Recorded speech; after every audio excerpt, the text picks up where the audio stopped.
Hello friends, இந்த வீடியோவில் வந்து CS3451 iOS சப்ஜெக்ட்ஸ்க்கான இம்பார்ட்டன்ட் கொஷின்ஸ் பார்க்கலாம். இந்த சப்ஜெக்ட் பொறுத்து தியரி பார்ட்னு பார்த்தோம்னா யூனிட் 1 அண்ட் 5ம் நெக்ஸ்ட்டு ப்ராப்ளம் தியரி கலந்த மாதிரி யூனிட் 2, 3, 4 கேட்பாங்க. ஸோ எல்லாருமே ஃபஸ்ட்டு வந்து யூனிட் 1ம் 5 நல்லா பார்த்துங்க. இப்போதைக்கு எனக்கு வந்து டைம் கிடைக்கல, ஸோ அதனால் நான் அப்படியே ஷோ பண்ணிடுறேன். ஸோ அந்த கொஷின் நல்லா படிச்சுங்க.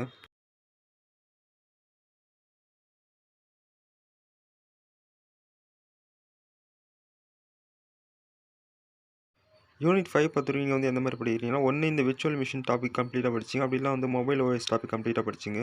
பட் நீங்கள் வந்து மொபைல் ஓஎஸ் டாபிக் வந்து கம்ப்ளீட்டாக படிக்கிறீங்கன்னா அதில் வந்து எக்ஸ்ட்ராவாக இந்த விர்ச்சுவலைசேஷன் அண்ட் காம்போனன்ட்ஸ் ஆஃப் ஓஎஸும் கொஞ்சம் எக்ஸ்ட்ரா பார்த்துங்க.